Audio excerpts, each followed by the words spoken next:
Halo, selamat siang. Eh, selamat sore, Bang.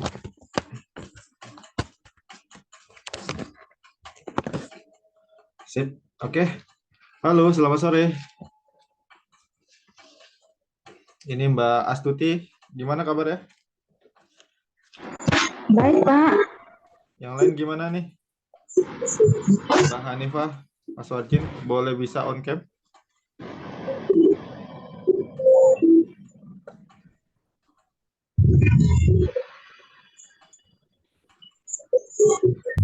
Yang lainnya boleh on cam?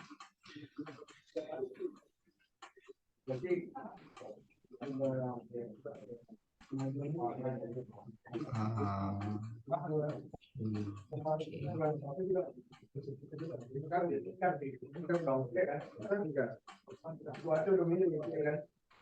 Jalan-jalan sudah mulai nih, Pak.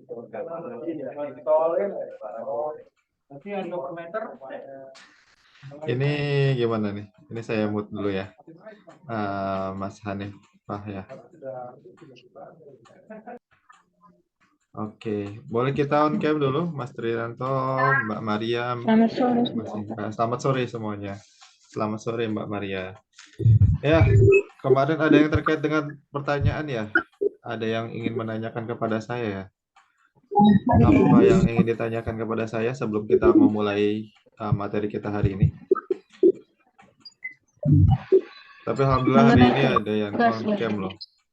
Ya, enggak. Yang waktu pas sebelum UTS itu saya recon tuh nggak ada yang join. Alhamdulillah hari ini ada. Oke, kita mau bahas apa dulu nih sebelum masuk ke materi?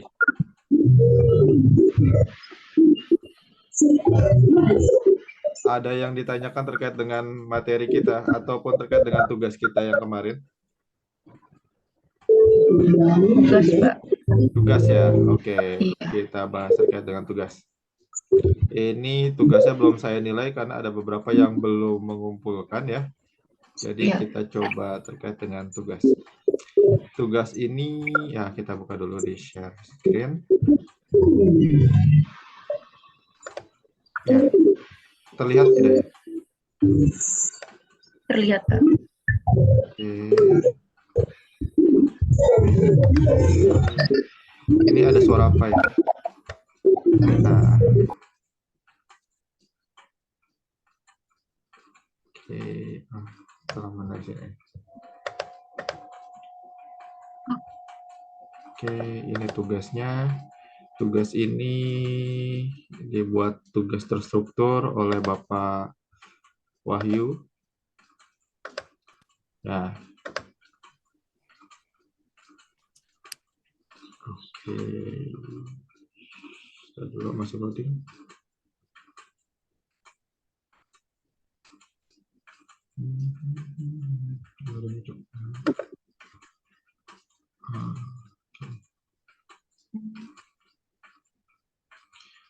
Ya, kira-kira pertanyaan apa terkait dengan tugas?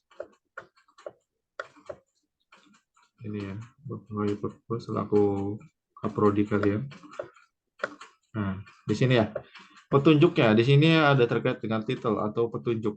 Dari sini adalah datanya yaitu infografis OJK terkait dengan tema OJK dukung peningkatan peran sektor jasa keuangan selama 2022 dan terkuat daya tahannya serta terintegrasi pada tahun 2023. Nah, di sini bisa dilihat ya bahwa temanya sudah terlihat nih, berarti terkait dengan laporan OJK atau terkait dengan bukti OJK terkait dengan publishing yang di OJK kirimkan di websitenya beliau. Nah, terkait dengan publishingnya itu, mungkin kalian lihat terkait dengan infografisnya seperti ini ya. Di sini ada beberapa komponen di mana sektor-sektor perkembangannya itu dilihat dari segi keuangan atau laporan keuangannya, gitu ya. Nah, kalau misalnya lihat ada perkembangan indikator perekonomian, terus ada perkembangan sektor jasa keuangan, terus juga ada dari pihak perbankan, pasar modal, terus juga terkait dengan kredit dan industri keuangan lainnya, yang baik bank atau non-bank, seperti itu. Nah, yang ditanyakan seperti apa nih? Gitu. kalau di sini kan bisa dilihat ya, di sini ada analytical yang dibuat oleh OJK, di mana OJK memberikan gambaran yang mungkin agar mudah dipahami, gitu ya, dalam hal perkembangan dari sisi keuangan atau sisi finance dari nilai pasar di Indonesia, itu baik untuk perbankan maupun non perbankan. Gitu. Yang perlu ditekankan di sini adalah sisi analytical-nya. Nah, di sini, di tugas struktural ini, gitu ya, Bapak Wahyu Purbo ingin meminta kepada kalian agar bisa menganalisa, gitu ya. Di sini kan udah ada beberapa grafik-grafik ya, ada nilai nominal yang sudah ada, gitu ya. Pertanyaannya adalah menganalisa dari grafik yang ada dengan mungkin kata-kata ataupun terkait dengan tindakan apa yang akan kalian lakukan ke depannya. Gitu. Contoh gitu ya. Contohnya di sini kan dilihat dari sektor tahun 2022 sampai tahun 2023. Di sini dari sektor pasarnya, ekonominya. Halo, boleh di-mute dulu sebentar? Ya. Oke. Jadi di sini dilihat dari perkembangan pasarnya gitu ya. Bagaimana perkembangan pasar di Indonesia baik dari segi wilayah, daerah, provinsi, dan itu mempengaruhi pada pemerintahan gitu kan. Nah, di sini bisa dilihat ada perkembangannya ya kan. Gitu dari tahun 2022 sampai tahun 2023 gitu. Namun lebih konteksnya fokuskan ke 2022 karena kan 2023 itu lagi masih proses gitu ya. Jadi masih step by step gitu ya. Nah, pengarahannya gimana? Kalian membuat analitika sederhana terkait dengan data yang sudah ada ini ya. Kalau di sini saya zoom dulu. Ya, di sini kayak ini ya perkembangan perekonomiannya dari segi pengetatan kebijakan, terus juga ada sentral global, terus juga ada terkait dengan kerjasama Bank of Jepang gitu ya. Ya, itu juga terkait dengan pemerintahan Tiongkok gitu. Namun yang perlu ditekankan adalah ya gimana kalian salah satu orang Indonesia yang ada di Indonesia. Kalau yang ada di luar negeri ya mungkin membayangkan saja atau bisa melihat dari segi segmen berita ya, gitu ya. Karena sudah masuk ke dalam mungkin udah setengah tahun ya berjalan ya dari tahun 2022 mau menuju 2023. Pasti kalian sudah melihat ya kebijakan apa yang benar-benar sudah terrealisasikan ataupun beberapa kebijakan yang belum terrealisasikan terkait dengan tindakan dari pengarahan dan juga terkait dengan analisis yang digunakan gitu ya. Nah, dari sini kalian bisa lihat nih mau ke arah mana dan bagaimana cara kalian menyimpulkan dari analisis tersebut. Gitu. Contoh lebih kasarnya gitu ya adalah misalnya kebijakan pasar. Kebijakan pasar gitu ya di tahun 2022 di Januari gitu ya, harusnya ada nilai intrinsik ekonomi di mana pemerintah membantu dari sektor pasar agar harga barang atau jasa lebih murah gitu ya. Namun di tahun 2022 Februari 2022 ternyata ada terkait dengan penggelakan pajak, yaitu ada peningkatan pajak dari sektor pajak, kenaikan dari 10% ke 1% dari VAT in maupun VAT out, yaitu pajak pertambahan nilai. Ya, ini kan tergolong berbeda gitu ya dengan tujuan yang awal di tahun 2022 di bulan Januari yang harusnya dari sektor barang atau jasa itu harganya seharusnya berkurang gitu ya karena adanya peningkatan pajak malah semakin meningkat gitu ya. Ini juga dibarengi dengan adanya impact lagi yang sebelumnya di tahun 2020 dan 2021 terkait dengan pandemi gitu ya. Gitu. Walaupun emang ada terkait dengan stimulus dari pemerintah ataupun juga mungkin hibah yang diberikan pemerintah kepada masyarakat untuk menanggulangi pandemi gitu ya. Namun itu tidak secara signifikan membantu dari sistem harga dan barang atau maupun jasa menurun gitu. Karena sektor ini perkembangannya kan dipengaruhi oleh sumber daya manusia. Ketika sumber daya manusianya stay home di rumah, maka sumber ataupun materialitas terkait dengan bahan-bahan atau bahan baku mentahnya itu tidak dikelola secara penuh gitu. Mungkin di daerah-daerah pedesaan masih masih bercocok tanam gitu. Namun dalam segi arus transportasi pengiriman barang atau jasa ke dalam kota gitu ya, itu kan agak sedikit tersendat gitu ya. Karena dulu itu masih ada namanya apa?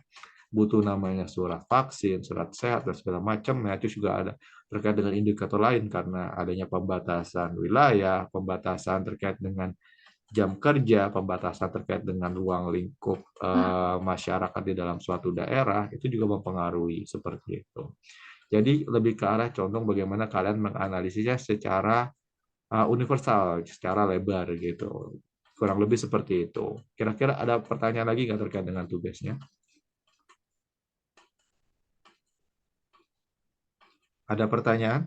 Halo? Halo? Siap tidak. Dan satu hal lagi, gitu. Ini karena ini tugas terstruktur, nantinya dari tugas ini akan menuju ke arah ujian UAS. Jadi ujian UAS-nya hampir mirip seperti ini, yaitu melakukan analisis sederhana dari data-data yang sudah ada. Nanti datanya akan dipublish gitu ya. Namun bedanya kalau di sini kalian berupa inputnya, yaitu copyright gitu ya, atau lebih ke arah cara kalian menganalisisnya di dalam sebuah data. Namun di ujian nanti, di ujian UAS nanti gitu ya, kalian lebih ke arah open publish atau public speaking gitu ya, yaitu dengan analisis yang sudah kalian buat, terus juga dari beberapa mungkin data yang ada, kalian jelaskan lagi secara individualis dan juga terkait dengan apa ya, bisa publish apa ya? Kalau misalnya ini lebih ke arah anchor gitu ya, menjelaskan secara penuh terkait dengan data yang akan kalian analisis gitu ya, seperti itu. Jadi makanya namanya tugas terstruktur adalah bahwa tugas ini akan berlanjut lagi, akan sejenis dengan ujian UAS. Namun kalian nanti membuat sebuah video mandiri dan itu kalian menjelaskan secara penuh gitu terkait dengan analisis yang nanti akan kalian buat gitu. Ini adalah perannya sih gitu ya, berdasarkan dari rembukan bersama dengan Pak Kaprodi Manajemen Pak Wahyu ya, nantinya akan seperti itu, seperti itu. Kira-kira ada pertanyaan nggak nih terkait dengan tugas? Tadi tugas nih, karena yang saya tahu tanyanya di grup, saya juga nggak tahu itu ada grup apa masuk gitu. Itu saya juga nggak tahu gitu ya. Dan itu ternyata nanya di grup. Kenapa nggak nanyanya pas lagi Vicon? Kemarin juga pas lagi sebelum OTS ada Vicon, namun tidak ada yang hadir sama sekali, gitu ya. Seperti itu. Ada pertanyaan nggak? Kalau ada pertanyaan lebih baik ditanyakan sekarang, jangan sampai nanti ditanyakan lagi. Ada pertanyaan terkait dengan tugas? Atau nanti pertanyaan terkait dengan UAS? Nggak ada ya? Ada pertanyaan? Ya, Belum, Pak. halo Pak Dery. Ya, halo. Ya, saya Mbak Hanif. Hanifah, Pak. Mohon maaf sebelumnya minggu lalu atau sebelumnya itu saya belum sempat ikut join apa Zoom karena masih jam kerja gitu. Dan ini Iya. alhamdulillah masih ada apa waktu, kebetulan kerjaan Mm-mm. udah mulai Nggak selesai. apa-apa. Karena kan emang kita Kem- ini kan kampusnya ini ya, fleksibel ya. Kapan saja, di mm-mm. mana saja. Jadi walaupun se-fleksibel mungkin, tapi tetap harus bisa aktivitasnya di Learning Management System atau LMS ya. Gitu ya. Walaupun mungkin lewat-lewat atau lupa Vicon atau segala macam, tolong tetap aktif di LMS, baik itu mendownload, nonton video, dan hal. Oke. Silakan lanjut, Mbak Hanifah. Baik, baik Pak. Kalau untuk tugasnya saya mau tanya, ini dalam bentuk makalah kah atau PPT atau bagaimana Pak? Mohon maaf. Dalam bentuk makalah kah, PPT atau bagaimana? Mm-mm. Nah, kalau untuk tugasnya ini, karena ini bentuknya tugas satu ya, gitu atau tugas mandiri individual.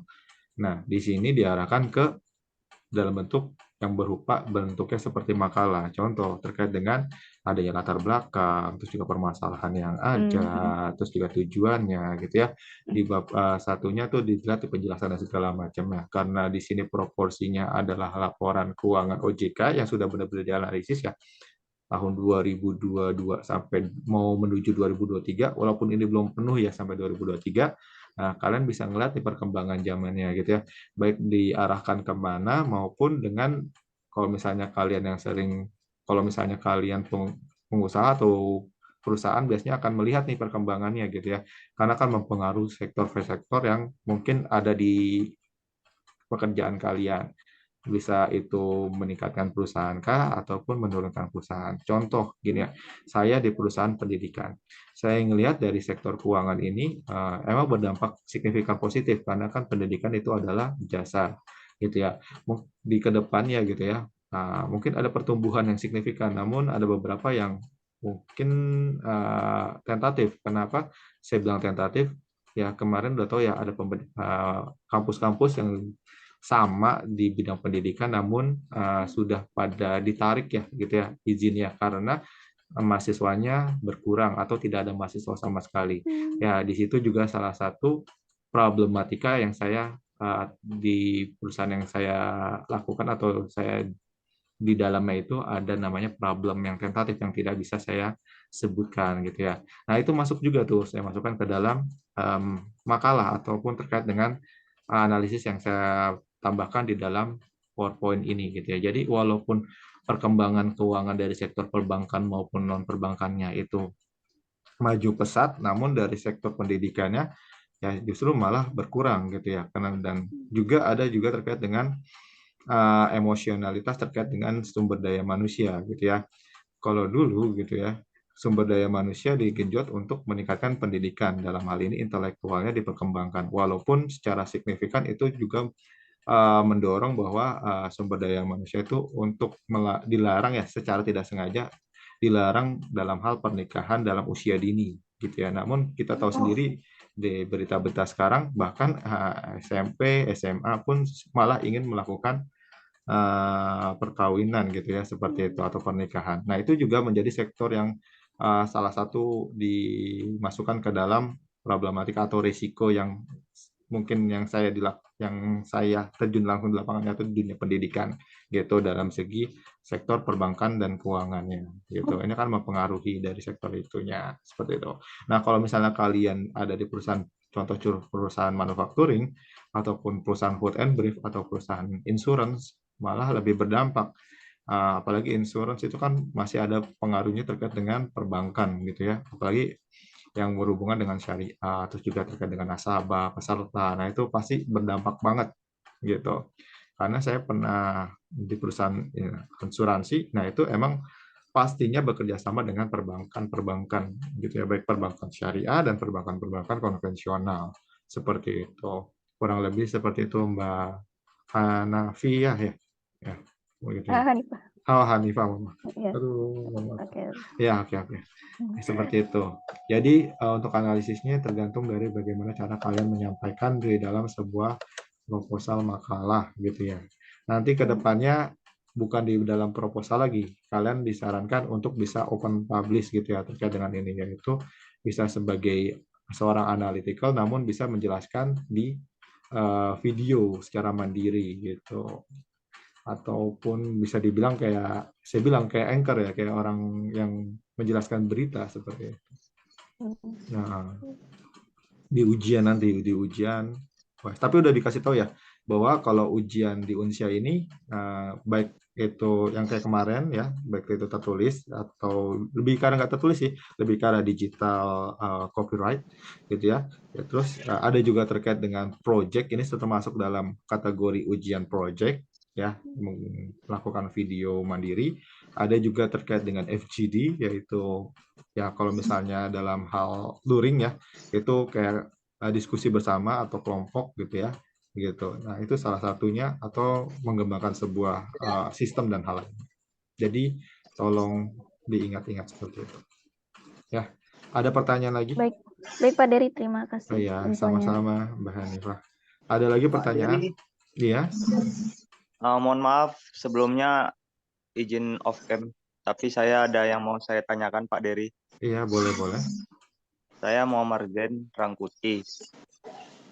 Nah, dari tugas ini Pak, kan tadi Bapak bilang kan berupa seperti makalah Pak ya. Iya, betul. Nah, itu ada syarat-syaratnya nggak Pak? Kayak apa ketikannya itu Times New Roman misalnya, terus besar besar Ah, oh terkait dengan template ataupun ininya ya, gitu ya, Mas iya. Zen ya. Oke, oke, terima kasih Mas Zen ya, telah mengingatkan saya. Jadi untuk terkait dengan makalah ini ya, Sorry iya, Pak, nggak apa-apa, nggak apa-apa, kurang, nggak kurang apa-apa. Jadi, kedengaran. eh, eh, jadi, mohon maaf saya, Mas Pak Rudoji, saya mute ya. Oke ya. Jadi terkait dengan bagaimana sih kriteria-kriteria khusus membuat sebuah makalah ya, gitu ya. Sebenarnya simpel aja, gitu ya. Kalau untuk standarisasi terkait dengan pembuatan makalah, ya disarankan gitu ya menggunakan Times New Roman, gitu ya, gitu, gitu. Dengan ukuran ya diidentifikasi aja sendiri, jangan terlalu besar, jangan terlalu kecil. Biasanya kategori ukuran itu size-nya 11 sampai 12 gitu. Ukurannya A4 gitu dan standar aja gitu. Yang penting terlihat detail dan juga proporsinya pas gitu ya dan harus dicek gitu ya terkait dengan menggunakan apa apa yang itu tuh biar terlihat rapih lah gitu kayak misalnya spasi tengah dan segala macamnya juga ya hal lainnya gitu. Jadi saya kembalikan lagi kepada mahasiswanya gitu. Yang penting terlihat rapih gitu. Ya, kalau nggak rapih contoh ya, contoh mungkin saya tahu gitu. Kalau kalian pasti ada yang menggunakan namanya apa? Aplikasi AI gitu ya. Copyright gitu ya. Gitu. Pasti, saya nggak tahu siapa, pasti ada lah gitu ya, gitu. Tapi disarankan menggunakan bahasa sendiri. Kenapa saya bilang menggunakan bahasa sendiri, gitu ya? Karena itu lebih bagus menurut saya, gitu, lebih otentik, gitu yang pertama. Yang kedua juga jangan lupa sumbernya, gitu ya. Kalau misalnya kalian membandingkan sektor jasa keuangan dengan perusahaan yang kalian maksud, dalam hal ini mungkin perusahaan jasa lain, gitu ya. Ya, silakan ada terkait dengan problematika dan hal lainnya atau risiko atau terkait dengan berita, tolong sumbernya dimasukkan. Itu yang pertama, gitu ya. Terus juga daftar pustaka itu tolong dijelaskan lebih rinci dari mana sumbernya. Itu jangan nggak ada sumber terkait, usahakan ada sumber terkait. Gitu. Minimal itu catatan kaki terkait dengan hal tersebut. Itu yang menjadi poin plus gitu ya. Oke, seperti itu Mas Zen ya, gitu ya. Baik Pak, terima Hmm. kasih. Terus satu lagi Pak, Oke, boleh. eh, biar supaya kita dapat nilai tinggi itu gimana Pak? Hasil analisa kita apa gimana itu Pak? Oke, Maksudnya nilai. Pertama, sebelumnya ya ya. oke. Jadi sistem penilaiannya dari tugas ini. Yang pertama, oke dari segi apa nih? Kalau dari kita, kalau saya menilai itu, jadi setiap dosen menilai dengan karakteristik dan cara berbeda-beda ya Mas ya, Mas Zen ya. Kalau saya buka aja ya. Itu kalau saya ada dua sistem penilaian. Pertama dari segi deadline gitu ya. Saya akan melihat dari deadline mana yang paling cepat gitu. Kalau misalnya semakin cepat, biasanya nilainya akan lebih bagus. Namun kembalikan lagi dengan isinya gitu ya. Kalau isi udah cepat namun isinya berantakan, ya kita kembalikan lagi nilainya nggak mungkin bagus gitu. Tapi kalau misalnya cepat gitu ya, terus juga kesesuaian isi sesuai dengan apa yang diarahkan atau dituju gitu ya atau terkait dengan tujuannya itu akan lebih bagus terkait dengan nilai. Namun kalau misalnya sudah telat gitu ya atau telat banget gitu ya, terus juga isinya bagus gitu ya, nilainya akan dikurangi. Jadi ketepatan waktu itu juga termasuk poin gitu ya. Terus yang kedua adalah tadi dibilang isi, benar, isi sesuai dengan konteksnya. Contoh, ini kan pasar modal perbankan, namun kalian masih perbandingkan dengan pasar modal dan perbankan lain maupun di Indonesia di BI ataupun di bank syariah dan hal lain, nah itu sama kan gitu ya. Nah, kan kesesuaiannya harus sesuai gitu. Kalau misalnya kesesuaiannya ternyata di dalamnya ada terkait dengan produk-produk lain di luar dari perbankan, contohnya mungkin kayak misalnya kayu gitu ya, terus juga material, pasir segala macam, oli, gas kan itu di luar dari mungkin titel atau terkait dengan tujuan dari penulisan analisisnya gitu kan. Nah, itu poinnya saya akan kurangkan gitu. Dan juga terkait dengan strukturnya itu dilihat dari mana sumber data yang diambil. Kalau sumber template-nya kan kalian menganalisis laporan dari OJK. Ini salah satu masuk ke dalam daftar pustaka. Nah, sisanya itu adalah ada yang mungkin dari kalian sendiri, ada yang mungkin kalian masukkan dari beberapa sumber terkait, gitu ya. Nah, itu salah satu poin juga, gitu. Penilaian dalam sistem penilaian, yaitu sumber terkait dalam hal penulisan atau copyright dengan hal ini makalah, gitu ya. Kurang lebih seperti itu, Mas Zain. Baik, Pak. Terima kasih. Sama-sama. Kemarin Nah, juga ada di yang dulu, nanya Pak. tuh, gitu. Dan nanti ketika ketika ujian kan tipikalnya menggunakan PowerPoint ya. PowerPoint. Nah, disarankan PowerPoint-nya itu harus menjelaskan terkait dengan hal tersebut. Mungkin lebih terperinci, namun harus kesesuaian dengan cara menyampaikannya. Terus juga terkait dengan orangnya, gitu ya. Jangan sampai suaranya aja disarankan ada orangnya, gitu ya. Gitu. Dan juga kesesuaian terkait dengan tema yang mereka atau kalian akan buat analisis apa, gitu ya. Karena mungkin nanti ada beberapa tema nanti bisa kalian lakukan. Dan juga kalau misalnya ada sistem pencontekan, nah itu akan dilihat dari plagiarismenya.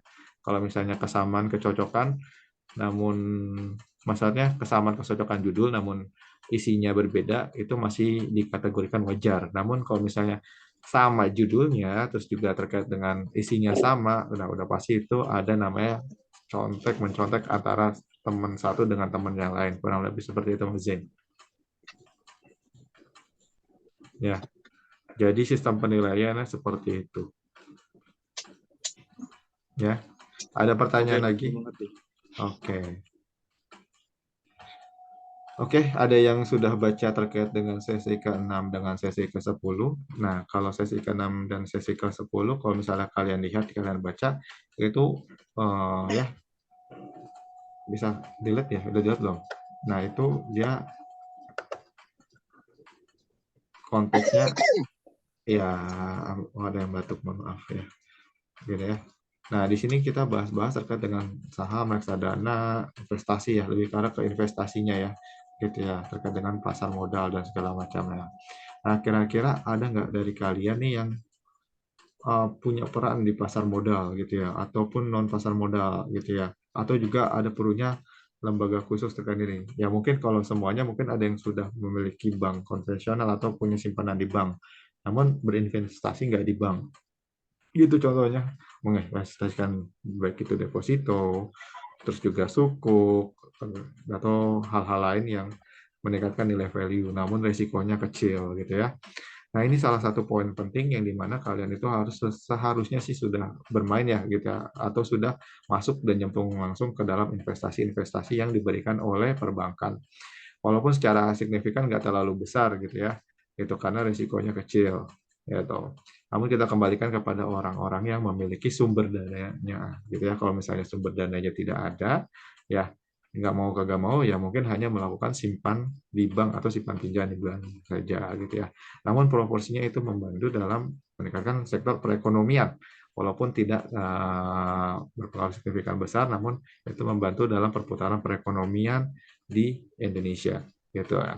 Dan lembaga-lembaga ini juga berperan penting gitu ya dalam hal perkembangan gitu. Jangan sampai lembaga-lembaga yang perbankan dan non perbankan ini mati satu dengan yang lainnya. Contoh yang paling besar adalah kalau misalnya kalian lihat ya 3 bank besar di Amerika Serikat gitu ya sudah mengalami keruntuhan dalam sistem perekonomian gitu ya atau sistem keuangan yang tidak stabil. Ini pengaruhnya karena sektor mata uang di luar dari mata uang yang diatur dan juga dilindungi oleh pemerintah setempat Ya kita tahu sendiri kalau di Amerika Serikat itu keuangannya atau dalam pasarnya itu sudah ada beberapa uang-uang ya cryptocurrency ya, di mana perpindahan alih antara mata uang konvensional gitu ya atau mata uang giral ke mata uang kripto gitu ya atau mata uang digital gitu ya, yang mengakibatkan bahwa lebih baik mereka itu pindah ke digital, pemikirannya seperti itu. Dan mata uang digital itu tidak semerta-merta diatur dalam regulasi pemerintah, jadi nggak bisa dikontrol oleh pemerintah secara penuh. Itu yang menyebabkan mata uang itu lebih digandrungi dibandingkan dengan mata uang lain. Itu yang menyebabkan orang ketidakpercayaan terhadap perbankan itu hilang. Dan juga ada beberapa statement-statement di mana perbankan itu salah satu sarana untuk pengelipat gandaan uang secara swasta gitu ya. Nah itu teori-teori yang memang secara signifikan nggak kelihatan, namun emang ada gitu. Contohnya ada meningkatkan bunga dan segala macam.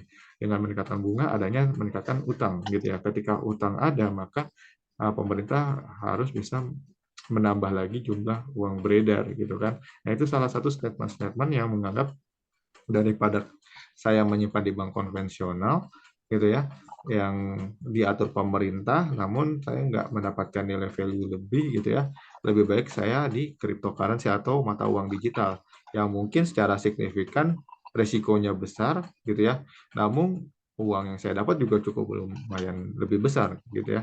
Kalau misalnya kita tahu adanya penggelembungan uang gitu ya di dalam mata uang cryptocurrency karena tidak diatur di dalam regulasi pemerintahan Amerika Serikat, namun dijalankan oleh swasta gitu ya. Jadi mereka lebih karena mencetak uang digital secara mandiri.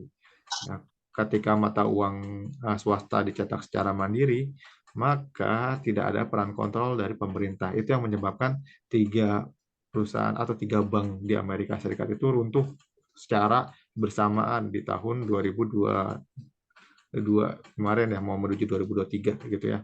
Lebih karena sih 2023 karena di tahun 2022 di bulan Desember itu masih ada banknya gitu. Namun telah diakui bahwa udah tidak beroperasi lagi di tahun 2023 gitu di bulan Maret gitu ya. Itu seperti itu. Ya. Jadi perannya itu penting gitu ya.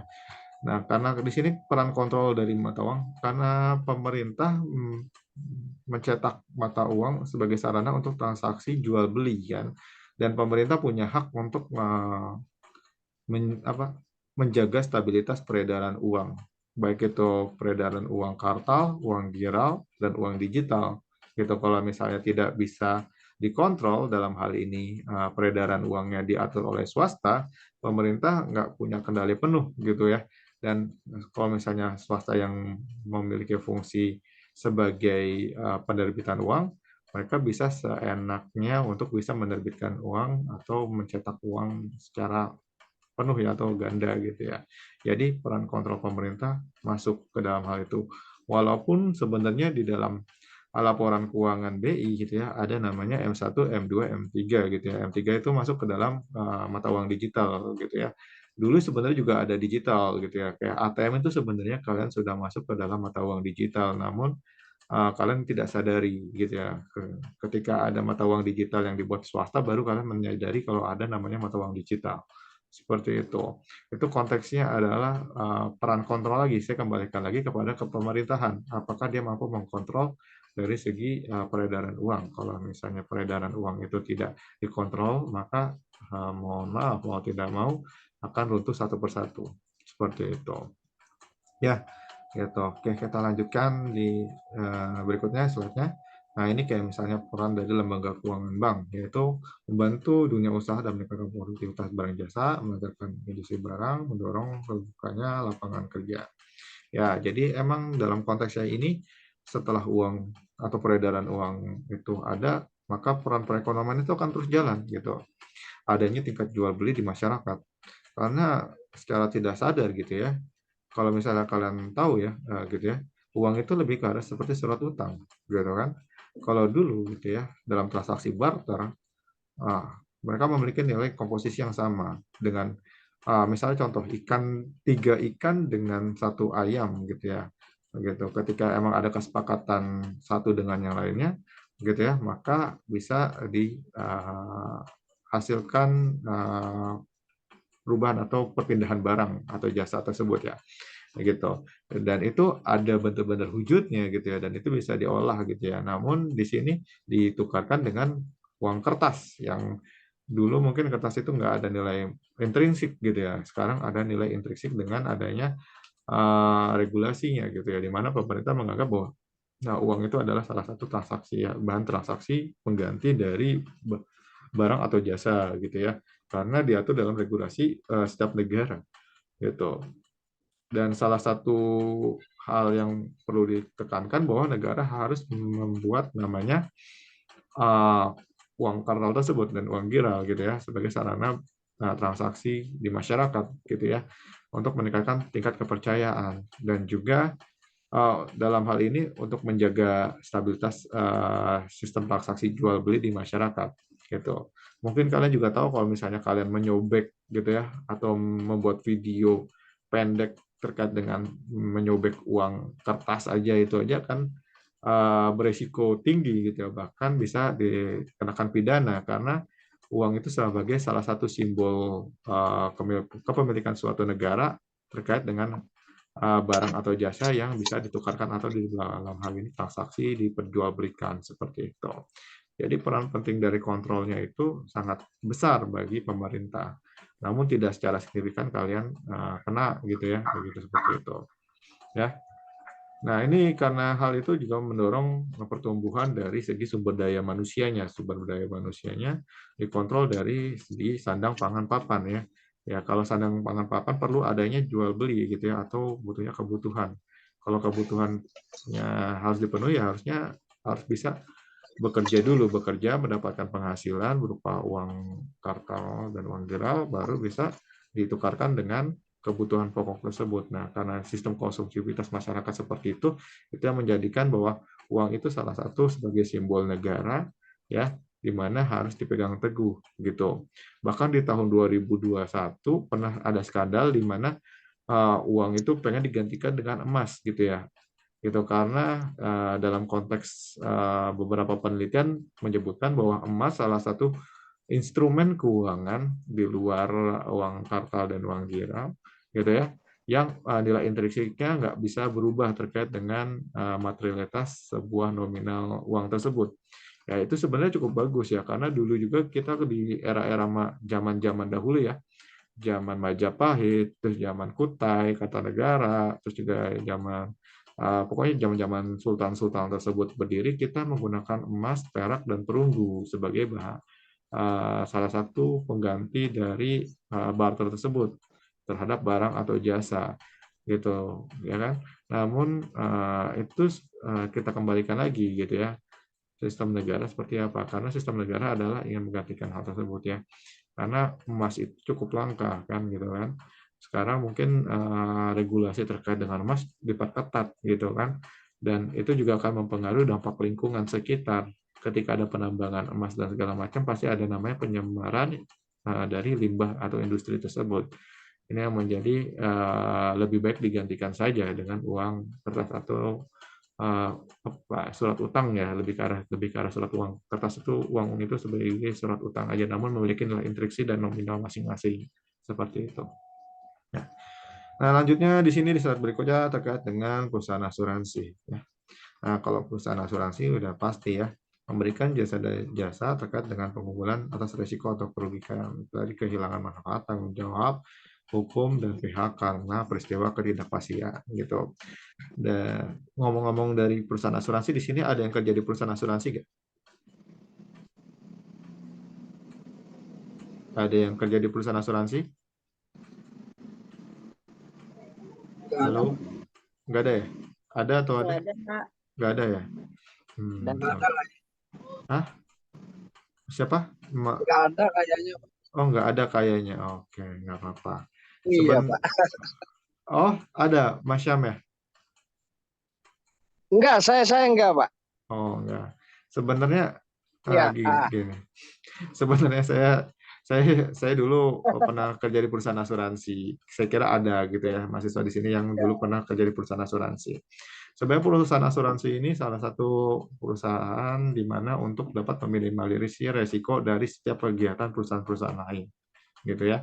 Baik dari, nah namanya adanya transaksi pasti ada namanya resiko ya, baik itu resiko Iya, penipuan, betul. resiko kecelakaan, resiko, mohon maaf ya, eh, baik itu tenaga kerja dan hal lainnya, baik itu untuk dia pribadi maupun orang lain yang dia kerja, maksudnya yang dia kelola gitu ya, maksudnya sumber daya yang dia kelola gitu.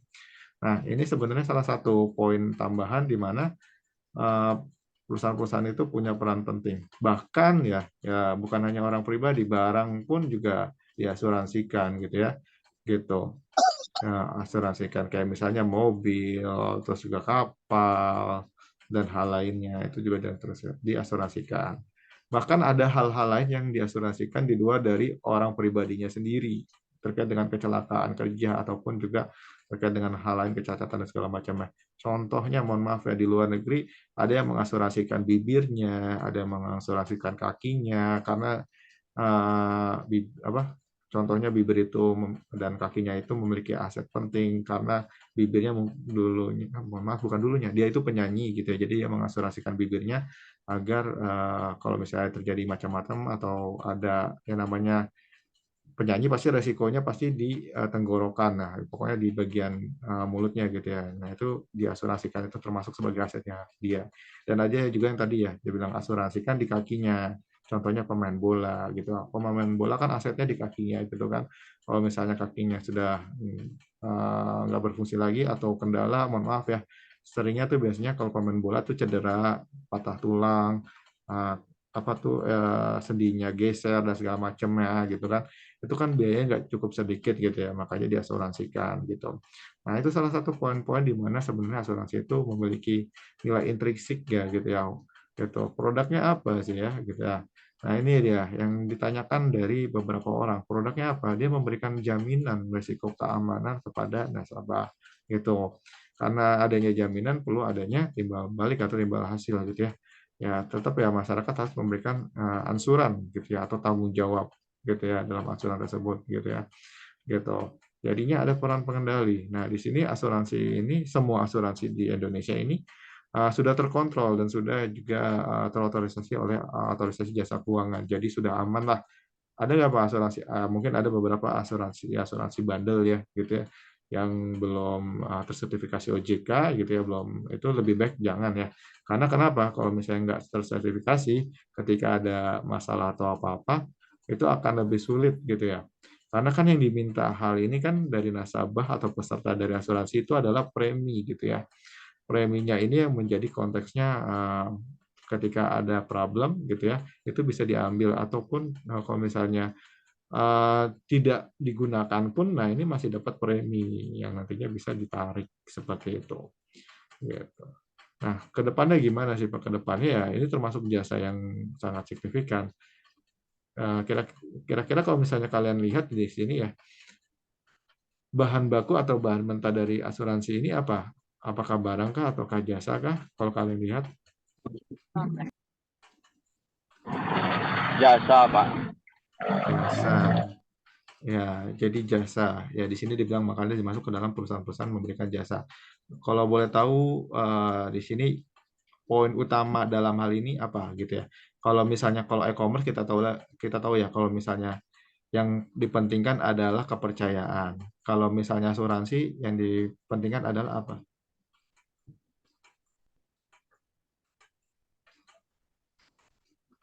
Ya apa sih? Gini, kalau misalnya perusahaan Preminya barang, apa? premnya bukan. Iya, preminya. Oh, preminya bukan. Kalau perusahaan asuransi agar lebih maju dan berkembang, bukan dari segi kepercayaan atau terkait dengan kualitas barangnya, namun lebih ke arah janjinya. Karena perusahaan asuransi produknya adalah janji, gitu ya. Janjinya apa? Janjinya berupa tertulis, gitu. Gitu.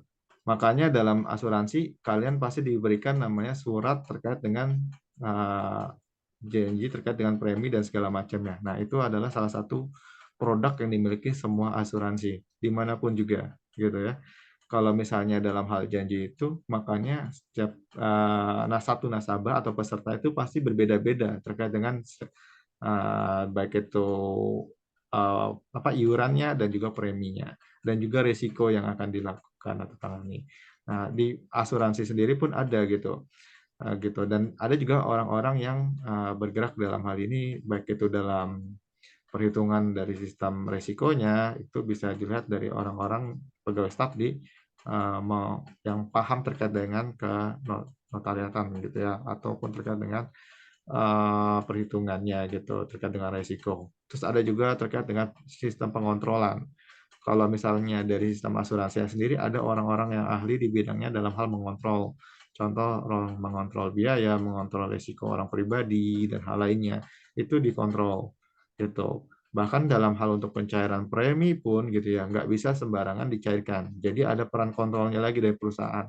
Ini benar nggak nih, gitu ya, perusahaan ini, gitu. Dan ini benar nggak nih, ada misalnya ada kecelakaan, benar nggak kecelakaan, kecelakaannya di mana, terus karena apa, gitu ya, kecepatannya berapa. Nah, itu dikontrol oleh perusahaan asuransi. Kalau misalnya benar, baru preminya bisa turun secara penuh, gitu ya. Kalau misalnya enggak, paling cuma dibayarkan sedikit.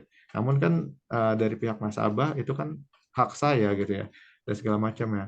Iya benar hak. Namun dari sisi perjanjiannya atau kontraknya, gitu ya, itu kembalikan lagi dari yang menandatanganinya gitu. Kalau misalnya resikonya besar, gitu ya, pasti akan menghasilkan premi yang cukup besar gitu ya. Kalau misalnya premi cukup besar, nggak mungkin perusahaan asuransi bisa membayar secara penuh kan, gitu kan. Jadi dicek lagi ya. Kalau misalnya benar besar, ya mau kagak mau, suka atau tidak suka, ya asuransi itu harus membayar secara penuh.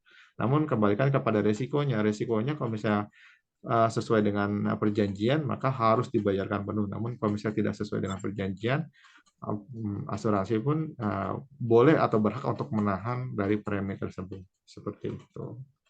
Ya. Nah, keuntungan dari asuransi di nasabah ya, kayak memberikan rasa aman, memberikan simpanan, kerugian, penghasilan, dan bahkan kalau misalnya kalian orang-orang yang main di saham gitu ya, ada namanya asuransi terkait dengan saham gitu ya. Kalau misalnya ternyata saham yang kalian punya ternyata tahu-tahu turun ya, kalau misalnya dalam saham itu apa ya? Luna ya, Luna ternyata terjun ke bawah langsung gitu ya, Ya, kalau saham itu kan kalau misalnya ada grafik candlelight gitu ya, ada namanya grafik Luna yang dimana dari mungkin 100% bisa jadi minus 50% gitu ya, yang secara signifikan gitu kan. Nah, itu bisa tuh diajukan premi ya gitu ya, atau bisa terkait dengan asuransinya. Nah, itu bisa dikontrol lah. Dalam hal ini lebih baik ya, daripada rugi banget ya, kalau dapat setengahnya bisa dikembalikan ya nggak masalah gitu kan, seperti itu. Nah, ada juga terkait dengan perusahaan dana pensiun, gitu. Dana pensiun ini juga sebagai badan hukum yang mengelola dan menjalankan program menjanjikan manfaat pensiun. Nah, ini sama sebenarnya masuk ke dalam asuransi, gitu ya. Adanya peran janji. Nah, asuransi itu sebenarnya termasuk jasa attestasi, gitu ya, di mana peran kontrolnya tetap masih dikontrol oleh pemerintah, gitu ya, baik itu dari LSP, OJK, dan Bapepam, gitu. Kalau nggak ada itu, saya kembalikan lagi sebaiknya jangan, gitu ya. Gitu. Apalagi yang kalian pakai di perusahaan mungkin Allianz, itu yang swasta-swasta ya, karena yang swasta itu biasanya memberikan jaminan penuh kepada nasabahnya atau pesertanya dibandingkan dengan yang pemerintah kayak BPJS segala macam. Walaupun tetap ada perannya, namun nggak penuh gitu ya. Kalian juga pernah merasakan ketika kalian mungkin sakit dan segala macam. Nah, pasti kalian pernah kok beda ya gitu ya, dengan asuransi yang perusahaan swasta berikan dengan yang diberikan oleh pihak pemerintah, kok pelayanannya kok beda. Nah, itu salah satu sarananya. Seperti itu. Ya. Dan juga terkait dengan manfaat bagi perusahaannya, gitu ya, kayak loyalitas, kewajiban moral, terus kompetisi dari pasar tenaga kerja dan lain-lainnya. Gitu. Ini dari sesi ke-6 ya. Kalau misalnya ini gitu ya. Nah, di sini juga ada terkait dengan bursa efek dan pasar modal, gitu ya. Pokoknya bursa efek dan pasar modal itu termasuk adalah salah satu pasar yang cukup signifikan banyak ya, gitu ya, bagi pengusaha-pengusaha karena berdampak positif ya dalam hal ini salah satu lembaga pengelola keuangan di bidang saham gitu ya, terkait dengan jual beli surat-surat berharga gitu ya. Tujuannya adalah memperoleh profit ya, dalam hal ini dividen, dan juga ada obligasi ya, sama salah satu instrumen yang dimiliki perusahaan gitu ya. Gitu. Kalau obligasi mendapatkan kupon gitu ya. Seperti itu. Kira-kira di materi ke-9 ini ada pertanyaan? Ini ada chat. Pak. Apa nih? Assalamualaikum Pak. Mohon maaf. Tanya melalui chat karena suara lagi habis sedang batuk pilek Pak. Tugas struktural dibuat makalah berarti PDF. Maksud dari ini apa Pak? Oh, dibuat berdasarkan PDF dan ini semua itu individu dikerjakan, instrumen pengerjaan diwajibkan diketik, kemudian format filenya berbentuk PPT. Sebelumnya dan sesudahnya saya ucapkan terima kasih. Oh ya, terkait dengan ini disarankan menggunakan dokumen ya, dokumen terus dikonvert ke PDF gitu dibandingkan dengan PDF. Takutnya kalau misalnya PDF kan karena versi Word-nya kan kadang beda-beda ya. Takutnya ketika di-download ternyata berubah bentuknya akan terlihat berbeda juga gitu. Makanya disarankan PDF gitu ya, terkait dengan tugasnya ya gitu. Nah, kalau PPT gimana, Pak? Nah, kalau PPT ini nanti di ujian UAS, nanti kalian presentasi melalui video mandiri kalian gitu ya. Jadi kalian bisa jelaskan terkait dengan analisis kalian. Biasanya kan depannya seperti ini gitu ya. Belakangnya ada presentasi kan gitu ya, kayak Pak Wahyu lakukan gitu ya. Nah, itu bisa disarankan menggunakan PowerPoint saja gitu. Bisa nggak Pak, selain PowerPoint kan ada Pak yang di web, tergantung aja, terserah kalian aja. Yang penting terlihat bagus dan cara penyampaiannya itu lebih proporsinya lebih pas gitu ya, seperti itu. Ya, kurang lebih seperti itu ya. Ya, Mas Sugiyati ya. Sugiyati cowok apa cewek nih? Ibu, ibu Pak, Oh, ibu. oh ya, mohon maaf. Itu paling cantik, Pak. Oh ya, mohon maaf Ibu Sugiyati. Perempuan Bapak, oh ya mohon maaf. Aku punya teman itu Mas Sugi, cowok. Mohon maaf, mohon maaf. Iya. Sugianto itu Pak. Iya, tapi Sugiono, teman aku ya, cowok. ya, ya, saya mohon maaf nih Bu ya. Saya kira cowok. Nggak apa-apa, Pak. Ya nggak apa-apa. Iya, nggak apa-apa, Pak. Santai aja, Pak. Ya, kemarin juga saya salah nyebut juga. Ada namanya Pasca. Saya ngomong Mas Pasca. Kan biasanya kan Pasca namanya cowok. Ternyata cewek. Ya, salah juga. Ya, saya kan nama-nama anak zaman sekarang kan gitu. Aku Iya. yang Sama salah. saya kemarin salah juga, Pak. Saya pikir cowok, ternyata cewek. Iya, gitu ya sering lah. Nama-nama Mbak Edit sekarang ya. itu banyak. Gitu. Ya, jadi saya mohon maaf ya, Mbak Sugiyati ya. Ya, Pak. Oke. Ya, oke. Ada pertanyaan? Ya, Pak, saya sih maaf nih, cukup saya- jelas, Pak. Pak maaf, Pak. saya mau tanya Pak. Iya, boleh. Itu kan Bapak pas di sesi berapa ya? Itu kan ngasih, saya kan ini telat Pak, join Zoom-nya kan telat. Itu mau nanyain yang kemarin tugas terakhir itu Pak, itu PPT atau PDF ya Pak dikumpulin? Karena saya udah ngumpulinnya PPT Pak. Oh, PPT. Disarankan sih PDF, karena kan makalah terkait dengan analisis ya, gitu ya. Kalau PPT sebenarnya bagus, tapi itu lebih baik digunakan nanti saat presentasi, Mas, gitu ya. Gitu. Oh, oke. Mas Baik Pak, Agus. karena saya ngikutin itunya Pak, ngikutin soalnya, karena di situ kan harus PPT. Jadi saya ikutinnya PPT Pak, bukan PDF. Sebenarnya kalau ini lebih ke arah analitikalnya aja, gitu ya. Jadi tadi saya sudah bilang, jadi permintaan dari Kak Prodi gitu ya, Pak Wahyu ya, nantinya ini tuh namanya tugas terstruktur ya, nantinya akan diarahkan seperti ini di ujian nanti, gitu. Di ujian nanti ke depannya kalian akan melakukan presentasi secara mandiri ya, menggunakan video. Nah, nanti soalnya nanti saya cari. Kalau ini kan terkait dengan OJK. Ya, nanti mungkin dari Pak Wahyu yang memberikan temanya atau mungkin dari saya. Itu nanti ada beberapa tema. Nah, kalian tinggal ambil aja temanya. Nah, itu baru disarankan datanya itu menggunakan PowerPoint karena yang harus dikirimkan itu adalah videonya dan PowerPoint-nya gitu ya. Nanti di ujian UAS nanti seperti itu. Oke ya, Mas, bagus ya. Artinya ini Dan Pak ya, Mas artinya Arsyad. Oke, dikirim oke, ulang baik atau Pak. gimana? Terima kasih Oke, Pak. Berarti sama-sama. kalau saya berarti itu kan udah upload Pak tugasnya. Itu nanti Hmm. gimana Pak? Saya upload ulang di rekap ulang atau gimana Pak? Disarankan sih upload ulang, Mas. Masih saya buka sampai sebelum UAS ya, gitu ya. Sebelum UAS terakhir.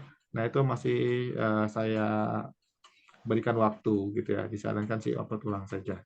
Gitu. Oke, baik, baik Namun Pak. kalau misalnya ada kendala silakan. Nah, ya, mungkin di pertengahan jika ada penilaian sudah dinilai gitu ya. Terus diupload ulang, mohon maaf nggak bisa diganti kalau sudah dinilai karena ini belum ada penilaian, ya berarti masih boleh lah dilakukan secara diganti secara penuh gitu ya. Oke, oke, baik Pak. Terima kasih. Oke, ada pertanyaan lagi? Baik, Pak. Saya izin bertanya. Iya, boleh Mbak Maria. Ya, mengenai tugas kan ini kan kami semua disuruh membuat makalah. Jadi makalah ini berdasarkan infografis yang telah Bapak berikan. Jadi secara garis besarnya kami harus membuat latar belakangnya, pendahuluannya semuanya sampai di saran dan juga daftar isinya ya, Pak. Iya, betul Misalnya sekali. kami ambil dari internet begitu atau kutipan-kutipan begitu, Pak.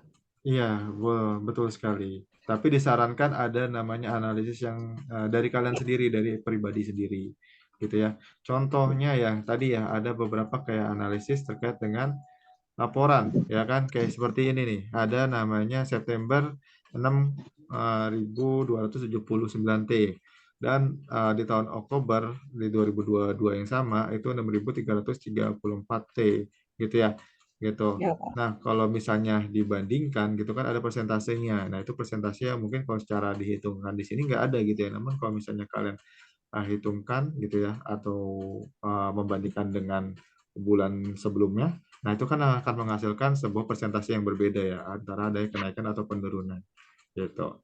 Ya kalau misalnya kalian buat secara pribadi dengan kata-kata kalian lagi dengan kalian hitungkan kembali, itu malah salah satu poin plus dibandingkan dengan mengambil makalah atau data-data dari luar yang secara signifikan mungkin agak berbeda dengan yang di dalam sini seperti itu. Ya, Iya, Pak. seperti itu Mbak Kalau Maria. misalnya, maaf Pak, izin tanya lagi. Kan adanya perbandingan nih Pak. Misalnya nih di November ini 6,347 triliun ya. Untuk 6,347. menentukan persentasenya itu, cara hitungnya Pak, itu yang kurang mengerti untuk saya Pak. Menghitung Oke. perbandingan antara September ke Oktober, Oktober ke November Pak. Itu yang kurang mengerti. Oke. Sebenarnya ada namanya sistem analisis sederhana dari perhitungan per periode, per tahun, ataupun per bulan. Atau membandingkan antara bulan yang sekarang dengan bulan sebelumnya di tahun yang sama, atau bulan sekarang dengan bulan sebelumnya di tahun yang berbeda. Gitu ya. Cara perbandingannya sederhananya itu tahun awal atau bulan awal di tahun sekarang ataupun tahun lalu, begitu ya, dikurangkan dengan tahun yang ini yang sekarang gitu ya yang akan kita mau cross check di tahun 2000 misalnya Oktober atau di tahun 2023 atau 2022. Nah itu tinggal dikurangkan dibagi dengan tahun sebelumnya. Itu adalah salah satu analisis sederhana dari persentase gitu dalam sistem perbandingan Mbak Maria gitu. Ya, Namun kalau misalnya analisis di luar dari itu kayak misalnya ROA, return dan segala macam kan kalau di sini sudah ada nih karena di template di sini sudah ada ROA gitu ya. ROA kan hasil dari return of asset ya, laba ditahan dibanding dengan aset ya. Namun di sini kan kita nggak ada laporan keuangan secara menyeluruh dan ini sudah ada hasilnya. Nah ini tinggal dibandingkan aja gitu terkait dengan perbandingan. Kan ini udah ada persentasenya Pak. Nah, bisa dilihat kalau misalnya ada perbandingan pasti ada namanya selisih. Nah, selisih itu adalah bagian dari gap analisis yang mungkin secara tidak signifikan itu berpengaruh juga terkait dengan cara kita membaca sebuah grafik gitu Mbak Maria. Walaupun ini adalah bagian sudah keseluruhan, tapi kita bisa kontrol lagi di analisis kita yang buat seperti itu. Ya. Ya. Terima kasih. Oke, sama-sama. Ada lagi pertanyaan?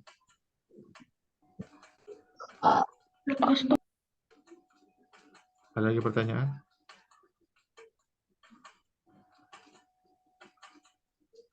Oke, kalau nggak ada pertanyaan, oke, Pak berarti Dery, cukup ya, boleh. izin tanya Pak. Ya, oke, Mbak Hanifah.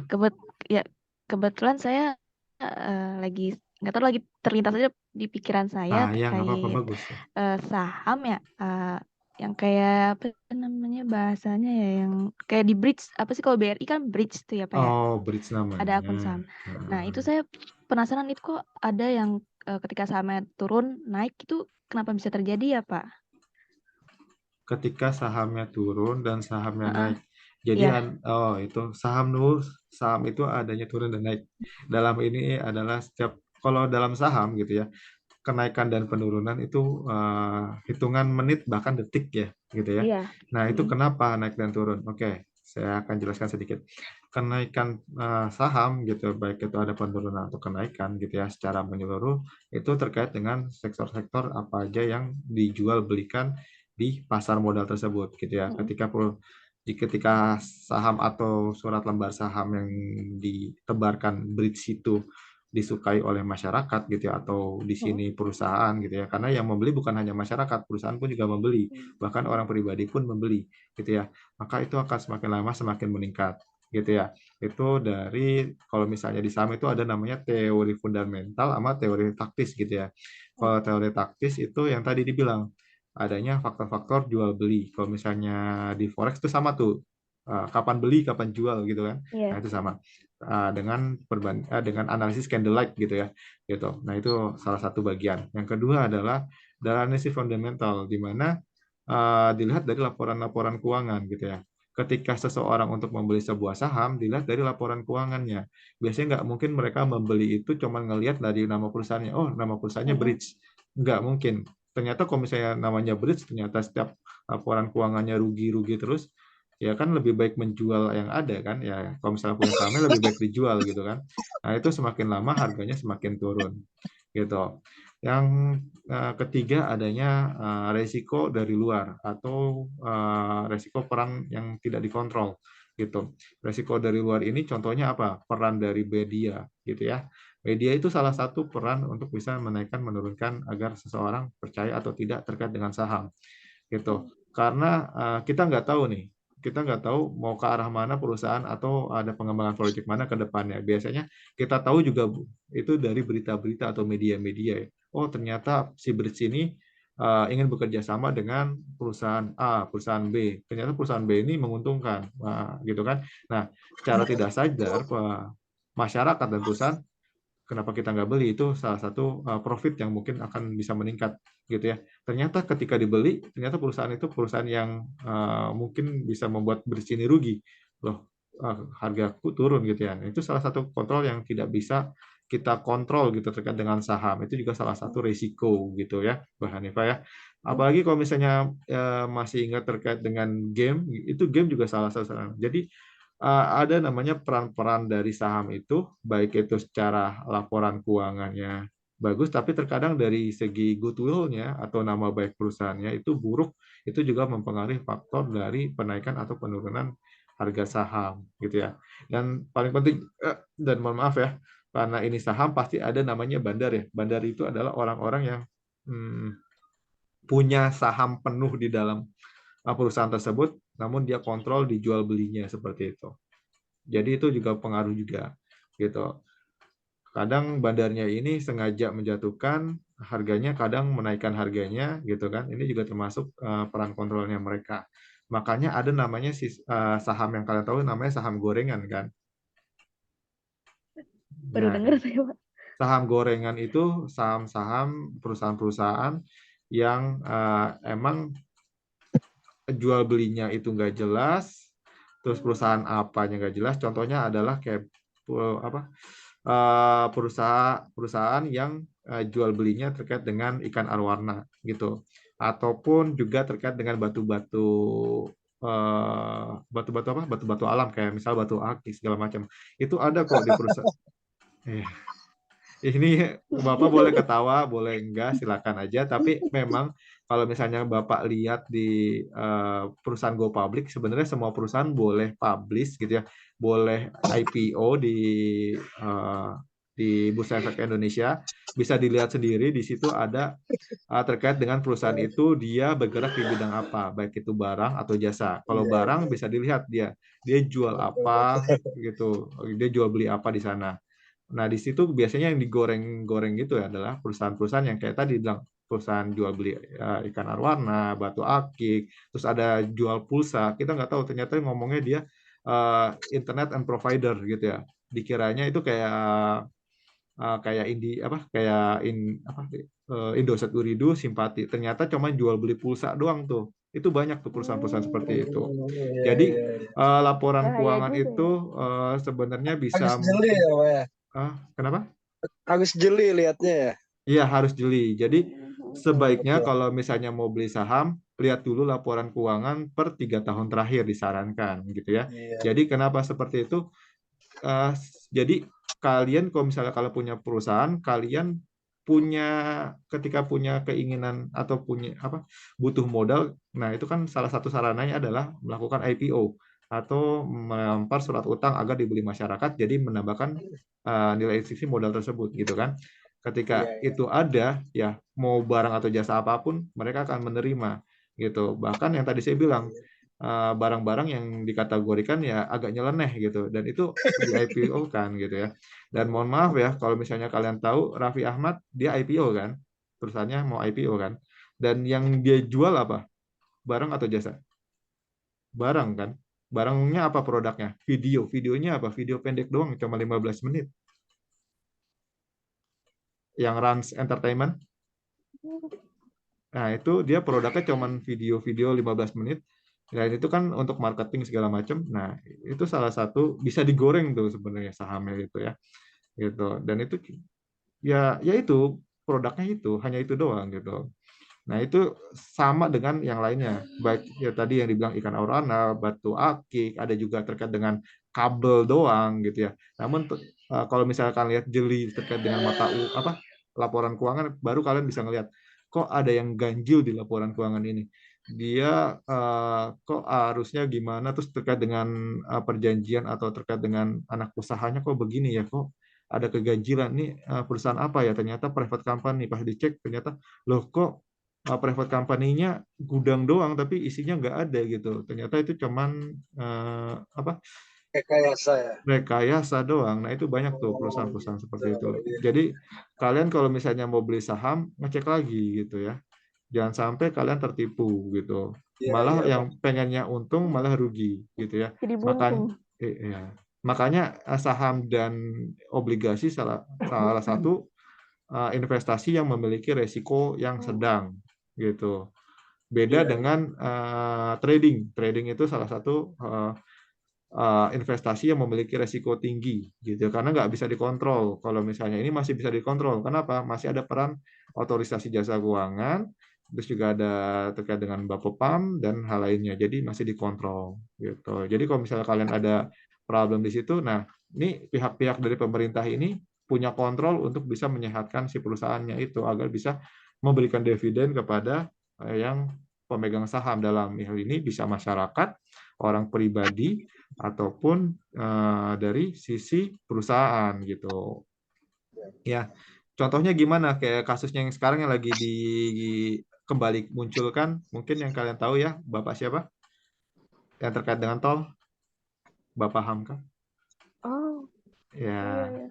Nah, itu dia sebenarnya punya saham di bidang tol itu udah lama, tahun 1988 ya. Nah, itu dia kasusnya itu dia menginvestasikan dananya atau ya menanamkan saham di sana gitu ya. Namun tidak ada itikat baik dari itu untuk mengembalikan nilai dividennya gitu ya. Gitu. Karena cukup besar katanya sampai berapa triliun gitu ya. Nah, gitu ya tapi dia setelah diajukan beberapa banding di tahun di presiden sebelumnya gitu dan segala macamnya, dan itu nggak dapat itikat baik karena saham-saham itu ya kan dimiliki itu ada yang dimiliki pemerintah, ada yang dimiliki perusahaan swasta, ada yang juga dimiliki oleh private company. Jadi cek lagi juga terkait dengan investasi saham Anda di mana. Apakah dia ada di investasi pemerintah gitu ya. Biasanya pemerintah tuh menerbitkan juga surat lembar saham gitu ya. atau surat utang negara namanya, atau SHN ya gitu ya, atau juga terkait dengan investasi di perusahaan swasta gitu juga gitu. Ada juga perusahaan BUMN yang IPO juga di Bursa Efek Indonesia gitu. Jadi cek lagi itu perusahaannya perusahaan apa gitu ya, gitu gitu. Jadi seperti itu ya, kurang lebih seperti itu Mbak Hanifah Ya, ya. baik Pak Dery, terima kasih. Iya, sama-sama. Oke, di sini ada pertanyaan lagi. Pak, Oke, ya. untuk iya Pak, mau tanya Pak, terkait saham yang dari swasta Pak. Kalau dia, ya maksudnya gini Pak, sebelum dia nerbitkan, apakah dipalidasi dulu Pak sama pihak pemerintah atau gimana Pak? Oh, gini. Kalau untuk menerbitkan saham di Bursa Efek Indonesia ya, sebenarnya ada syarat-syarat terkait dengan itu. Yang pertama Iya. adalah berapa jumlah lembar saham yang akan dihitunya. Pasti yang pertama seperti itu. Yang kedua adalah ini perusahaannya ada atau tidak, terus ini perusahaan jenis apa, terus juga siapa aja komisaris, direksinya, dan segala macam jajarannya itu juga harus diperiksa juga, gitu ya. Dan yang paling penting ya tadi dibilang bisnisnya apa, gitu. Jangan sampai bisnisnya yang aneh-aneh, gitu ya, gitu. Ya, yang saya maksud gini Pak, itu apakah dipalidasi Pak sama pihak pemerintah sebelum output dia Pak, sebelum dia lepasin saham? Oh, harusnya ya divalidasi dong, karena ada Iya. izin. Karena ketika perusahaan itu ingin IPO, pasti ada namanya izin pendiri, ya kan? Izin pendiri, ada juga izin notaris dan segala macam. Kalau misalnya nggak ada itu, ya mohon maaf, nggak bisa juga. Karena kan itu Iya. juga termasuk sebagai salah satu aset yang dimiliki perusahaan. Bahkan aset yang tidak berwujud aja yang kayak Unsia punya, dalam hal ini digital ya, gitu ya, gitu. Nah, ini kan salah satu aset tidak berwujud. Nah, itu kan salah satu masuk ke dalam yang diperhitungkan juga di OJK, seperti itu. Kurang lebih Oke, seperti Pak. itu, Mas Syam. Oke, makasih Pak ya. Ya, sama-sama. Bahkan yang tadi saya bilang, yang ikan arwana itu kan juga termasuk aset kan, harganya mahal kan. Namun kan harganya Iya, nggak betul tentu Pak. kan. Harganya Iya, di masalahnya nggak Kalimantan tentu. Pak. Harganya masalahnya nggak tentu. Apalagi kemarin batu aki. Batu aki dulu mahal, sekarang murah gitu kan. Ya kan Iya. sama gitu. Jadi nggak tentu. Makanya sistem gorengnya seperti itu. Kalau misalnya di luar dari kalau di luar dari pasar modal namanya monkey bisnis ya, gitu ya, seperti itu. Iya. Ya itu menaikkan harganya ketika barang itu gitu dijual dengan ada yang membeli dengan harga mahal, terus orang-orang berbondong-bondong untuk mencari dan membeli tersebut. Terus ketika semuanya sudah banyak, akhirnya harganya dimurahkan kembali, gitu kan. Nah itu Iya, sebenarnya betul. monkey bisnis Itu gitu ya. asik sih. Dan kalau di saham namanya saham gorengan, gitu. Oh gitu. Ya, Oke, Pak. ada pertanyaan? Ya, Pak, Saya sih cukup Pak. Iya, mau oke. tanya Pak, Terima kasih ya Pak ya. Iya, sama-sama. Pak Dery, Iya, mau boleh. tanya.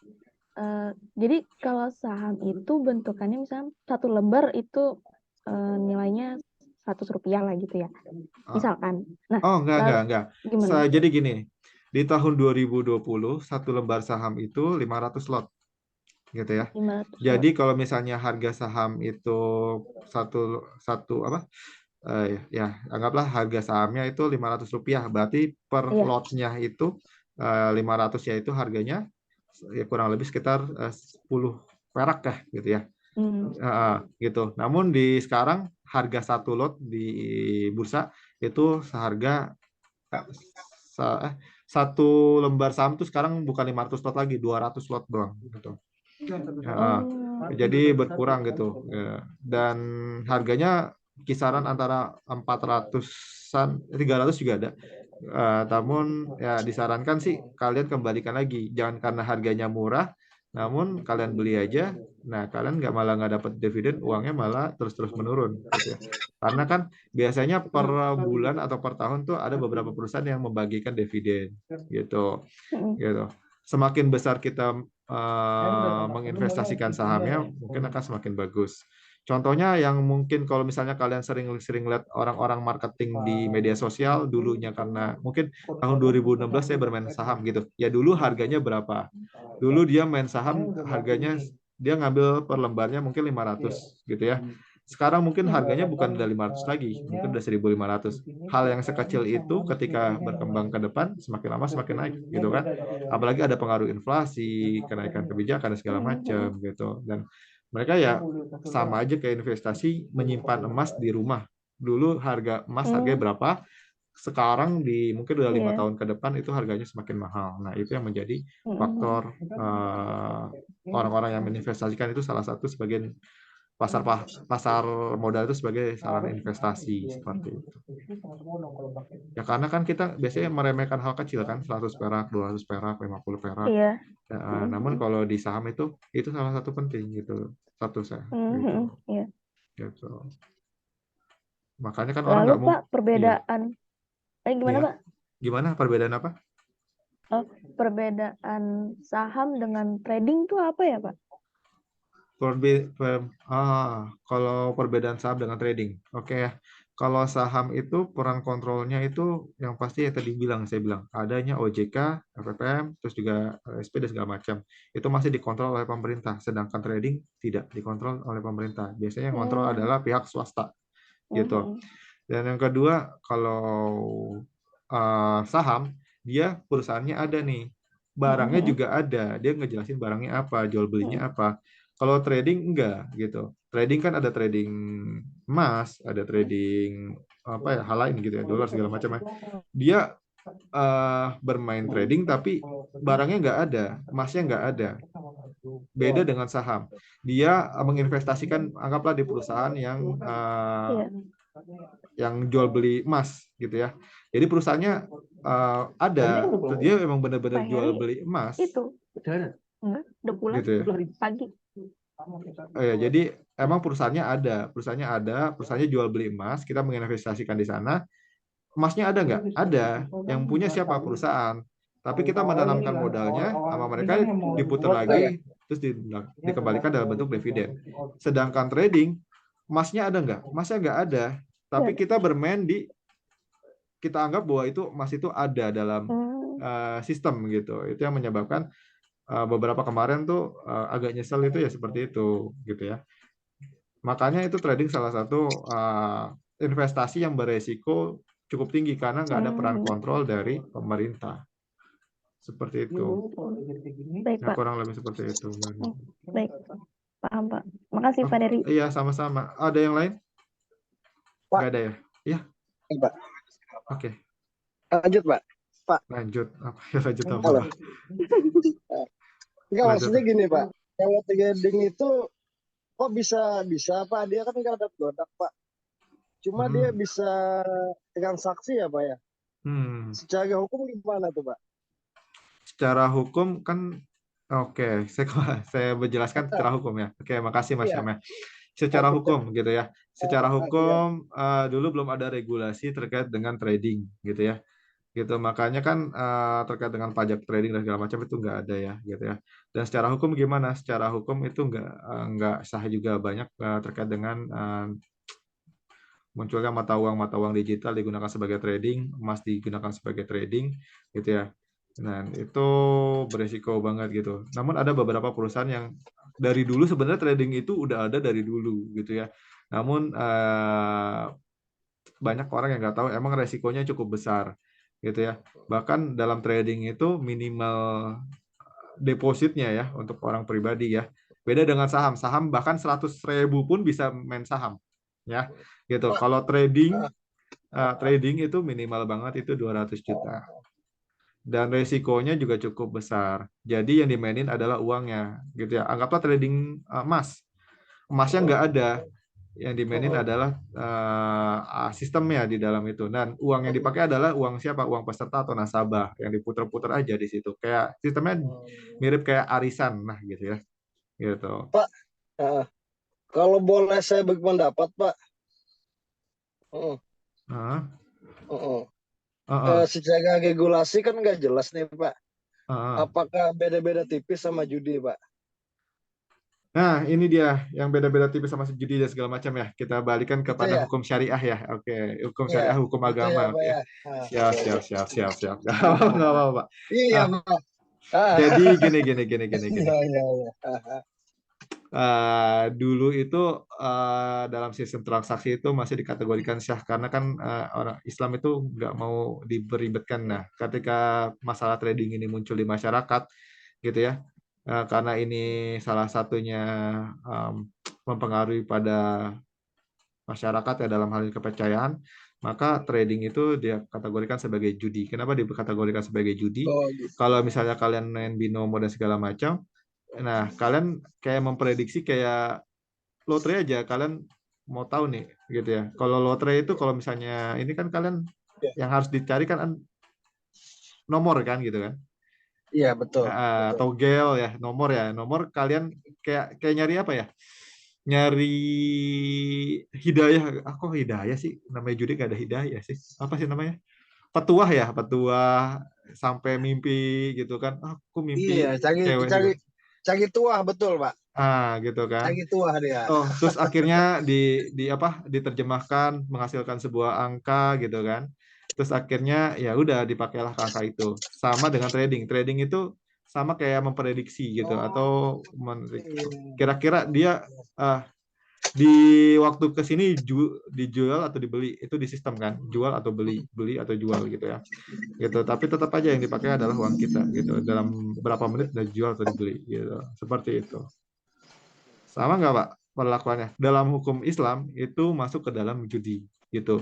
Bahkan Bitcoin pun atau mata uang cryptocurrency itu juga masuk di dalam kata uang transaksi di bank judi juga di Islam. Kenapa? Karena ada, mohon maaf ya, cryptocurrency dalam hal ini Bitcoin, Ethereum dan segala macam dimainkan oleh orang-orang investasikan di sana adalah orang-orang yang bermain di bandar narkoba, terus juga ganja segala macam, dan uangnya gede segala macam, dan akhirnya ada penggelembungan terkait dengan nilai transaksi antara mata uang suatu negara dengan mata uang digital. Akhirnya dulu di Bitcoin itu satu mata uang rupiah sama dengan mohon maaf, satu mata uang Bitcoin itu setara dengan 200 juta gitu ya, rupiah gitu.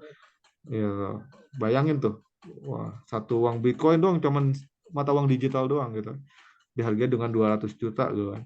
Sekarang turun jadi 87. Nah, di situ ada peran di mana orang-orang pribadi yang kayak mabok-mabok, judi segala macam gitu ya. Terus juga penjual sabu, bandar segala macam main di sana. Ternyata seperti itu. Gitu. Jadi dianggap Tapi sebagai judi. Ya, gimana? Pak, yang trading itu fatwa dari MUI belum ada haram, Pak. Bukan ada fatwa dari MUI, itu lebih ke arah proporsional dari beberapa ustadz dan beberapa pemangku agama. Kalau MUI kan dia kan gini Pak, MUI terus juga Muhammadiyah yang dia lihat bukan dari segi transaksinya, gitu ya. Dilihat dari bagaimana ini memberikan maslahat gak kepada umat gitu kan, Yang artian dia tuh nggak mau ikut campur ke dalam sistem-sistem yang berbau terkait dengan transaksi yang ada ribanya, gitu kan.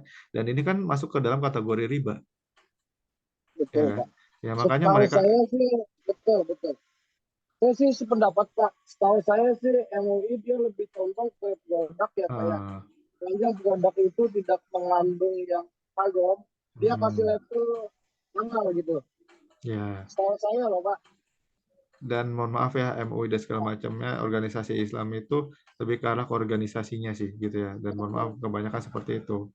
Kayak kemarin organisasinya untuk Turut masalah bersinggungan umat mungkin. gitu. Mm-mm. Ya, Iya. gitu. Ya, jadi pokoknya yang berhubungan dengan bisnis halal Iya, haram iya. mungkin di sana. Namun kalau Ya, misalnya terkait kalau dengan ini, produk kan gitu jelas ya. kelihatan, Pak. Ini mengandung apa makanan ini misalnya, dia Nah, nggak keluarin label halal. Kan gitu, Pak. itu. Itu dia lebih ke abstrak, Pak. Ya Kalau menurut saya kemarin. loh, Pak. Ya Kalau kemarin menurut juga ada saya. problem itu kan, trouble itu kan, yang sertifikasi Oh, halal yang dulu di MUI sekarang ke Kementerian Agama gitu kan. Nah, iya. gitu. Nah, itu di luar dari ini ya, di luar dari ini ya. Iya. Aduh, kok jadi nggak enak. Untuk yang ini Muhammadiyah segala macam, saya mohon maaf gitu ya. Ini saya masukkan karena tadi ada yang Iya. ngomong halal atau haram ya. Oke, ada pertanyaan lagi? Kalau nggak ada pertanyaan ya. Kalau ini Pak, kalau Gimana? investasi melalui reksadana, Ah, Itu kan apa namanya? Kayaknya keuntungannya kan stuck di situ ya. oh Jadi iya. jadi itu pengaruhnya dari manajer investasi atau gimana? Cara menentukan manajer investasi yang bagus itu kayak gimana? Kalau ini gitu saya akan jawab pertanyaan Pak Didit ya. Oke, Pak Ya, Didit. Reksadana ya. Reksadana salah satu adalah ya, bagian dari instrumen investasi di bursa gitu ya. Nah, ini kenapa stagnan? Ini apakah pengaruhnya dari manajer investasi dan segala macam? Ini kembalikan kontrol lagi kepada pertama dari nasabahnya. Kenapa memilih perusahaan tersebut? Apakah sudah melihat secara tadi dibilang laporan keuangan dan segala macamnya? Yang kedua, bagaimana si perusahaan itu untuk memberikan itikat baik terkait dengan reksadana gitu. Karena reksadana salah satu investasi yang risikonya rendah gitu. Nggak semuanya perusahaan yang dibilang sehat itu membayar. Jadi ketika kalian atau ingin mengambil reksadana, coba lihat lagi beberapa bukti terkait dengan uh, apa hasil dari reksadana. Kan biasanya ada tuh histori 3 tahun terakhir segala macam atau 4 tahun terakhir. Nah itu ada ini nggak ada problem nggak? Kalau misalnya ada problem sebaiknya ya jangan mengambil reksadana atau resiko lain karena reksadana ini berpengaruh apalagi kan nilai suku bunga kita kan cukup tinggi ya. Nah ini kan berpengaruh kepada kebijakan perusahaan mampu nggak mengembalikannya kepada masyarakat gitu ya. Kalau misalnya ini ya lebih baik perusahaan untuk kesehatan dia sendiri daripada membagikan kepada si pemilik reksadana tersebut seperti itu. Ini yang menjadikan manajer terkait dengan reksadana ini lebih berpikir 2 kali gitu. Karena kan dia salah satu instrumen yang emang jarang diambil namun memiliki manfaat yang banyak gitu ya, Mas Didit ya. Nah, jadi yang salah siapa? Yang salah ya pastinya manajer yang investasi di perusahaan tersebut. investasi ya. Karena peran kontrolnya ada di mereka gitu. Mereka mau membagikan atau tidak gitu. Ya, kalau misalnya beda dengan saham. Kalau saham diwajibkan untuk membagikan dividen. Namun kalau misalnya tidak membagikan dividen, harus bisa memberikan pernyataan kepada semua peserta atau RUPS minimal itu memberikan pengumuman atau rapat bersama gitu. Beda dengan reksadana. Kalau reksadana kan enggak, gitu ya. Gitu. Makanya kalau misalnya reksadana kita nggak tahu nih ternyata kok nggak ada gitu segala macam gitu. Nah ini dibilang stuck atau enggak, jadi gantikan lagi kepada manajemennya. Nih kira-kira apa nggak ada apa ini kok saya nggak dapat ya kemarin dapat segala macam gitu. Biasanya kan ada oh daripada saya ini perusahaan masih membutuhkan dana segala macamnya. Nah ini adalah manajer di dalam perusahaan dan untuk mengembangkan investasi ke depannya seperti itu Mas Didi. Baik, terima kasih. Iya sama-sama. Sebenarnya ada lagi instrumen lagi namanya instrumen sama surat hutang juga tapi di perusahaan, namun resikonya lebih besar, lebih ke arah penyuntikan dana sih. Nah itu saya sarankan lebih jangan diambil gitu ya. Namun itu pernah digunakan di tahun 1998 itu pernah dipakai. Gitu kan dulu banyak banget itu kan kebocoran terkait dengan perusahaan. Nah itu ada sistem surat saham sementara dan itu diperjualbelikan dan itu resikonya besar banget dan kebanyakan yang menginvestasikan itu kebanyakan perusahaan luar di Indonesia nggak ada yang berani. Nah itu pengaruhnya kepada nilai kurs. Oke, ada pertanyaan? Kalau nggak ada pertanyaan, ada pertanyaan nggak nih? Aduh, saya kasih waktu. Kalau nggak ada pertanyaan ya mungkin cukup sekian ya pertemuan kita hari ini. Dan maaf jika ada kesalahan atau kekurangan. Kurang lebihnya mohon maaf. Wabillahi taufiq wal hidayah. Wassalamualaikum warahmatullahi wabarakatuh. Waalaikumsalam warahmatullahi wabarakatuh. Dan jangan Boleh, lupa Pak. ore. Siap. Makasih, Pak. Ore. Oh iya, kelamaan Makasih, kita Pak. 1,5 jam ya. Iya, Pak. Seru, Iya, makasih. makasih ya, Pak. Dengerin, Pak. Astagfirullahaladzim. Oke, jangan lupa ya minggu depan insya Allah kalau misalnya emang jadi kita Vicon lagi. Kalau nggak jadi kita minggu selanjutnya atau lusa Iya, minggu Pak. Oke, berikutnya. siap. Oke, Iya, Pak. Pak. Sama 9 Juli ya, Pak. Pak. Iya. Jangan lupa. Oh, dikit lagi mau Idul Adha ya. Ya, oke. Iya. Oke, sampai bertemu. Katanya Agus Kuban 3 ekor sapi. Alhamdulillah, kirimnya ke kampus. Oke, saya sudahi ya. Saya Live Al. Iya, Pak. Oke, siap.